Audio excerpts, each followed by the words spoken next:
கர்த்தருக்கு ஸ்தோத்திரம். இந்த வீடியோவை பார்த்து கொண்டிருக்கிற உங்கள் எல்லாருக்கும் கர்த்தராகிய இயேசு கிறிஸ்துவின் நாமத்தினாலே வாழ்த்துதல்களை தெரிவித்துக் கொள்கிறேன். Praise Lord. இந்த வீடியோவில் வந்துட்டு நம்ம தொடர்ந்து இப்போ 10 கட்டளைகளில் 4வது கட்டளைகளில் பழைய ஏற்பாட்டில் புதிய ஏற்பாடுகளில் ஓய்வு நாளை குறித்து சபை கூடுகை குறித்து என்ன சொல்லப்பட்டிருக்கு அப்படின்னு சொல்லி பார்த்துட்ருக்கோம் தொடர்ந்து. இந்த வீடியோவில் வந்துட்டு போன வீடியோவில் இயேசு கிறிஸ்து ஓய்வு நாளை உயிர் தெழுந்தாரான்னு சொல்லி நம்ம பார்த்தோம். இந்த வீடியோவில் சபை கூடுகையை பற்றி நம்ம பார்க்க போகிறோம். சபை கூடுகை, சபைனா என்ன, சபை கூடுகை யாரெல்லாம் பண்ணலாம் அப்படின்னு சொல்லிட்டு இந்த வீடியோவில் பார்க்க போகிறோம். சபை கூடுகை அப்படின்னா என்னன்னு சொல்லிட்டு நம்ம எபிரேய நிருபம் 10வது அதிகாரத்தில் 25வது வசனம் சொல்லுது.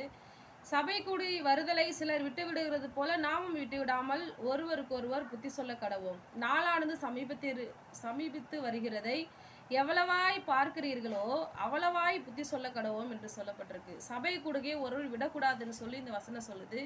கண்டிப்பாக இந்த வசனத்தின்படி நம்ம சபை கூடுகையை விடக்கூடாது. சபை கூடுகையின் மூலம் தான் நம்ம வேத வசனங்களை கற்றுக்கொள்ள முடியும்.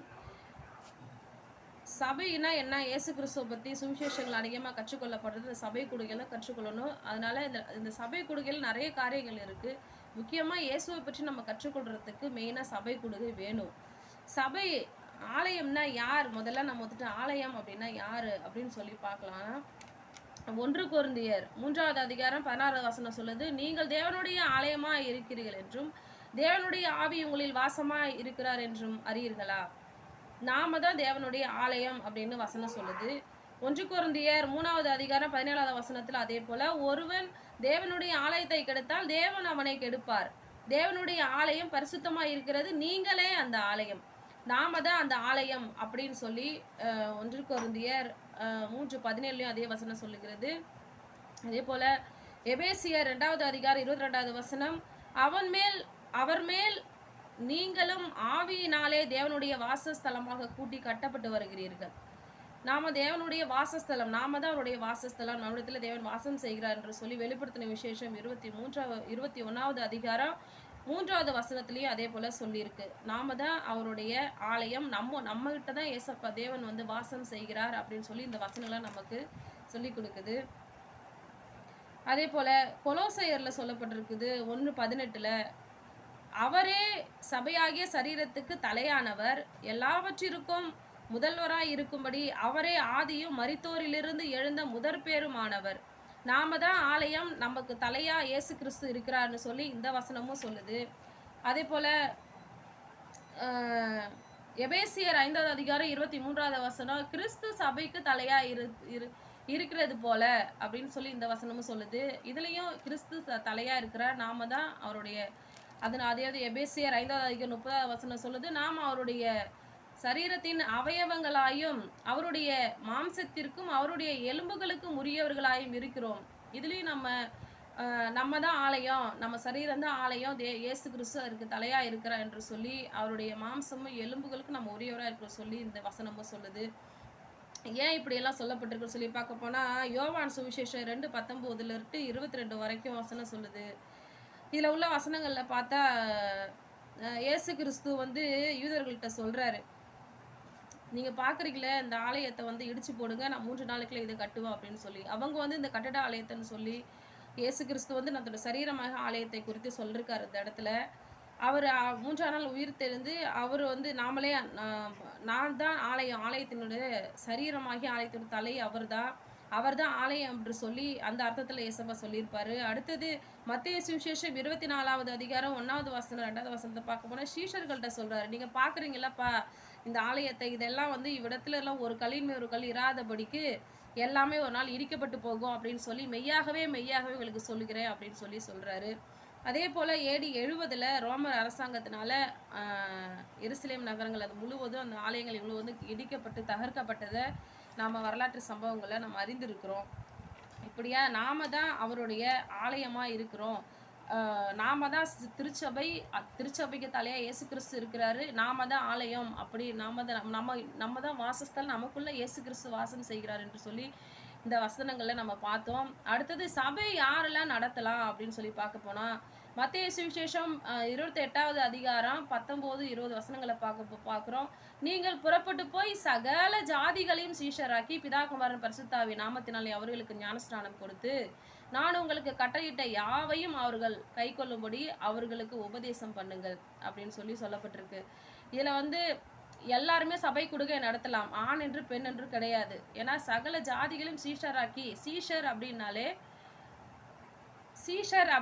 சபை சுவிசேஷம் கண்டிப்பா அறிவிச்சு அவர்களை சீஷர் ஆக்கணும். சீஷர் அப்படின்னாலே கண்டிப்பா வந்துட்டு பெண்களும் ஆண்களும் இது எல்லாருக்கும் உரியது தான். எல்லாருமே சபை கொடுகை நடத்தலாம். இன்னும் சில உதார வசனங்களை பார்க்கணும்னா ரோமர் 12வது அதிகாரம் 5வது வசனத்தை பார்க்குறோம். அநேகராகிய நாமும் கிறிஸ்துவுக்குள் ஒரே சரீரமா இருக்க ஒருவருக்கொருவர் அவயவங்களா இருக்கும். நம்ம எல்லாருமே ரட்சிக்கப்படி யாரெல்லாம் ஞானஸ்நானம் எடுக்கிறோமோ நம்ம எல்லாருமே கிறிஸ்துவுக்குள் ஒரே சரீரம், அவருடைய அவயவங்களா நம்ம இருக்கிறோம். ஸோ அது ஆணுன்னு இல்லை பெண்ணுன்னு இல்லை, எல்லாருமே சுவிசேஷம் சொல்லணும், எல்லாருமே ஞானஸ்நானம் கொடுக்கணும், எல்லாருமே சபை கொடுகை நடத்தலாம் அப்படின்றதுக்கு இதெல்லாம் ஒரு ஆதாரம். அடுத்தது அவருடைய 1 கொரிந்தியர் 12வது அதிகாரம் 13வது வசனம் சொல்லப்பட்டிருக்கு. நாம் யூதராயினும் கிரேக்கராயினும் அடிமையாயினும் சுயாதீனர் எனும் எல்லாரும் ஒரே ஆவியினாலே ஒரே சரீரத்திற்குள்ளாக ஞானஸ்தானம் பண்ணப்பட்டு எல்லாரும் ஒரே ஆவிக்குள்ளாகவே தாகம் தீர்க்கப்பட்டோம். நாம் ஆண் பெண் எல்லாருமே இயேசு கிறிஸ்துவினால மட்டும்தான் நம்ம தாகம் தீர்க்கப்பட்டிருக்கிறோம். அவருடைய சரீரமும் அவருடைய மாம்சமும் நம்ம எல்லாரும் இருக்கோம். அவருடைய பந்தியில் பங்கு கொள்றவங்க, அவரை ஏற்றுக்கொண்டு ஞானஸ்நானம் கர்த்தருக்குள் எடுத்தவங்க, இயேசுக்குள் எடுத்தவங்க எல்லாருமே சபை கொடுகை நடத்தலாம். அடுத்தது அப்போஸ்தல நடவடிக்கைகள் 1வது அதிகாரம் 14 15 சொல்லப்பட்டிருக்கு. மேல் வீட்டில் கூடியிருந்த சீஷர்கள்ல பெண்களும் ஏறக்குறைய 120 பேர் இருந்திருக்காங்க. அதுல ஸ்திரீகளோடும் கூட அப்படின்னு சொல்லப்பட்டிருக்கு. ஸ்திரீகளும் கூட கூடி இருந்திருக்கிறாங்க. அங்க அப்போஸ்தல நடவடிக்கைகள் 2வது அதிகாரம் 2வது அதிகாரத்துல 3-4 வசனங்கள்ல சொல்லப்பட்டிருக்கு. அவர்கள் ஒவ்வொருவர் மேலும் அமர்ந்தது சொல்லப்பட்டிருக்கு. அவர்கள் எல்லாரும் பரிசுத்த ஆவியினால் நிரப்பப்பட்டார்கள். அங்க கூடியிருந்த பெண்களும் அதுல இருக்கிறாங்க. பெண்களும் ஆவிக்குரிய வரங்களை பெற்றிருக்கிறாங்க, பரிசுத்த ஆவியினால நிரப்பப்பட்டிருக்கிறாங்க. ஸோ எல்லா பெண்களுக்கும் ஒரு சுவிசேஷம் அறிவிக்கிறது, சபை கூடுகை நடத்துகிறது, இது எல்லாமே பெண்களுக்கும் ஆண்கள் எல்லாருமே செய்யலாம் அப்படின்னு சொல்லி எல்லாரும் வரங்களை பெற்றிருக்கிறாங்க. வரங்களை இயேசு கிறிஸ்து கொடுக்குறாருன்னா அவருக்கு பயன்படுத்த தான் கொடுப்பாரு. அதனால ஸோ எல்லாருமே நடத்தலாம். அடுத்தது வந்து அப்போஸ்தல நடவடிக்கைகள் 2:17-18 சொல்லப்பட்டபடி அந்த தீர்க்க தரிசனம் நிறைவேறுக்கு மாம்சமான யாவர் மேலும் ஊழிய காரிகள் மேலும் சொல்லப்பட்டிருக்கு, குமாரத்திகள் மேலும் சொல்லப்பட்டிருக்கு, குமாரர்கள் மேலும் குமாரத்திகள் மேலும் இப்படி தீர்க்க தரிசனம் வருது. இது வந்து எல்லாமே பார்த்தாக்கா சொப்பனங்கள், தரிசனங்கள், இதெல்லாம் தீர்க்க தரிசனத்துக்குரிய அந்த வரங்களுக்குரிய அந்த காரியங்கள் தான். இதை பெற்றுக்கொண்டவங்க எல்லாருமே கண்டிப்பா என்ன பண்ணணும்னா அவங்க சுவிசேஷம் சொல்லணும், ஆத்துமாதாயம் பண்ணணும், ஞானஸ்நானம் கொடுக்கணும், அவர்கள் சபை கொடுகை கண்டிப்பா நடத்தணும். வெளிப்படுத்தின விசேஷம் 19:10 சொல்லப்பட்டிருக்கு. இயேசுவை பற்றின சாட்சியே தீர்க்க தரிசனத்தின் ஆவியா இருக்கிறது. ஸோ இந்த தீர்க்க தரிசனம், இந்த வரங்கள் இதெல்லாம் ஊற்றப்பட்டிருக்கு அப்படின்னு சொன்னா கண்டிப்பா அந்த பெண்களும் அந்த கூடுகையில இருந்திருக்காங்க. அந்த பெண்களும் சாட்சி கொடுக்கணும், அந்த பெண்களும் சபை கூடுகை நடத்தணும். இயேசு கிறிஸ்துவை குறித்த சாட்சி தான் தீர்க்க தரிசன ஆவி.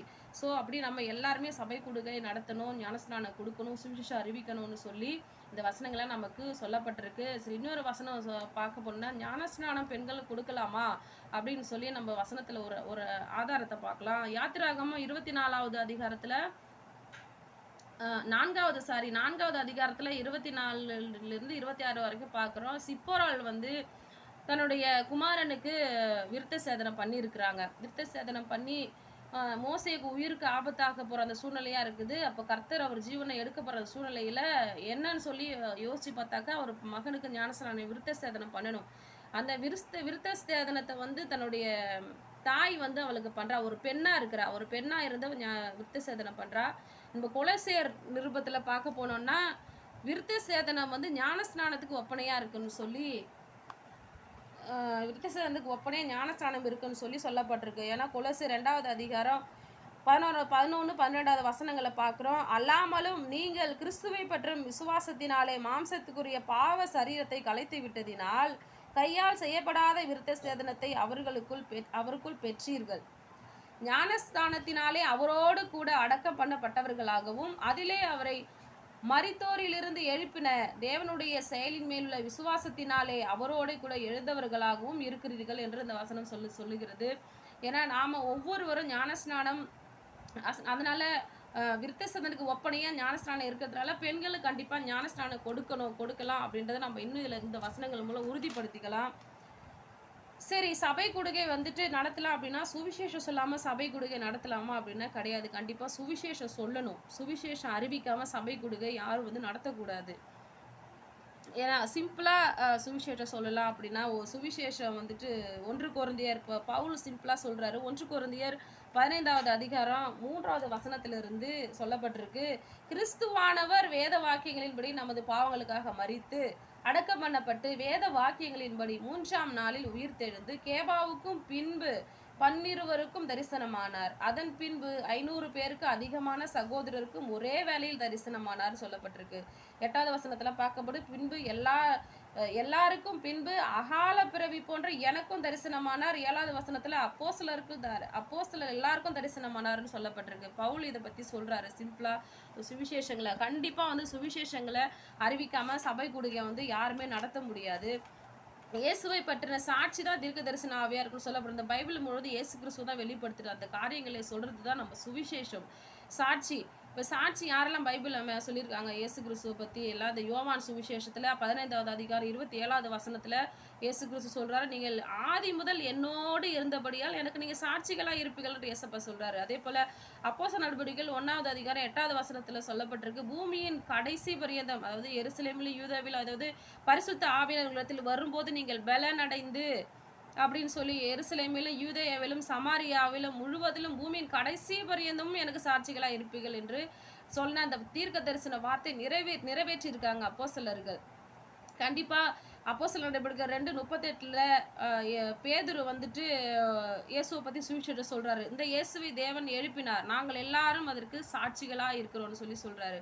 11 சிஷ்யரோடு கூட எழுந்து நின்று சொல்றாரு. அந்த நற்செய்தியை கேட்டு யூதா எருசலேமில் வாசமா இருக்கிறவங்க எல்லாருக்கும், புறஜாதிகளுக்கும் சொல்றாரு, யூதர்களுக்கும் சொல்றாரு, எருசலேம் இருக்கிறவங்க எல்லாருக்கும் சொல்றாரு. 3000 பேர் ரட்சிக்கப்பட்டிருக்கிறாங்க. அப்போஸ்தலர் நடபடிகள் 3வது அதிகாரம் 15வது வசனம் சொல்லுது, ஜீவாதிபதியை நீங்கள் கொலை செய்தீர்கள், தேவன் அவரை எழுப்பினார், மரித்தோரில் இருந்து எழுப்பினா நாங்க சாட்சிகளா இருக்கிறோம்னு அங்கேயும் பேதுரு சொல்றாரு, சாட்சி சொல்றாரு.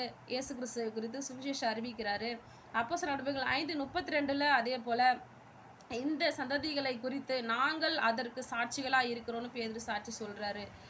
அதே போல அப்போஸ்தலர் நடபடிகள் 10:39 பேதுரு சொல்றாரு, யூதருடைய தேசத்திலும் எருசலேமிலும் அவர்கள் செய்த எல்லாவற்றிற்கும் நாங்கள் சாட்சிகளா இருக்கிறோம் அப்படின்னு சொல்லி ரட்சிக்கப்பட்ட பிள்ளைகளோடு சேர்ந்து பேதுரு எழுந்துச்சு சொல்றாரு. இங்கேயும் அவரோட சாட்சி சொல்றாரு. இதை சொல்றதை நம்ம பார்க்குறோம். அடுத்து அப்போஸ்தலர் நடபடிகள் 22:5 பார்க்குறோம். அனனியா வந்துட்டு பவுல்கிட்ட சொல்றாரு, பவுலுக்கு தரிசனம் பெற்றது, அவரை குறித்து இயேசு கிறிஸ்துவை குறித்து சொல்லணும், நீ கண்டவைகளையும் கேட்டவைகளையும் குறித்து சகல மனுஷருக்கு முன்பாக இயேசு கிறிஸ்துவை குறித்து சாட்சியா இருப்பாய்ன்னு சொல்றாரு. அந்த காரியம் பவுல் வந்து நிறைவேற்றினார். அந்த 14 நிருபங்கள் எழுதியிருக்க ஒரு நிருபம் சம்திங். ஆனாலும் அவர் வந்து சாட்சி கொடுத்து இயேசுவை குறித்து சாட்சி கொடுத்து பல அடிகள் பட்டு சபைகளை நிறுவியிருக்கா. அது எல்லாமே நமக்கு தெரியும். பைபிளில் நிறைய நம்ம வாசிக்கிறோம். அப்போஸ்தலர் நடபடிகள் 23:11 சொல்லப்பட்டபடி கர்த்தர் பவுலின் அருகே நின்று, நீ பவுலை நீ திடன்கொள், நீ என்னை குறித்து எருசலேமிலே சாட்சி கொடுத்தது போல ரோமாவிலே என்னை குறித்து சாட்சி கொடுக்கணும் அப்படின்னு சொல்லி இந்த சாட்சியை அவர் சொல்லி நிறைவேற்றி இருக்கிறாரு. இப்படி அது மாத்திரம் இல்லாமல் யோவான் சாட்சி சொல்றாரு. நம்ம யோவான்ல பார்த்தோம்னா, ஆதி முதல் இருந்ததும் நாங்கள் கேட்டதும் எங்கள் கண்களாலே கண்டதும் நாங்கள் நோக்கி பார்த்ததும் எங்கள் கைகளினாலே தொட்டதுமாயிருக்கிற ஜீவ வார்த்தையை குறித்து உங்களுக்கு அறிவிக்கிறோம். அந்த ஜீவன் வெளிப்பட்டது, பிதாவிடத்திலிருந்தும் எங்களுக்கு வெளிப்பட்டதுமான நித்தியமாயிருக்கிற அந்த ஜீவனை நாங்கள் கண்டு அதை குறித்து சாட்சி கொடுத்து அதை உங்களுக்கு அறிவிக்கிறோம்னு சொல்லி சுவிசேஷங்கள் எல்லாருமே அறிவிச்சிருக்கிறாங்க. இதனை தொடர்ந்து அடுத்த வீடியோவில் பார்க்கலாம்.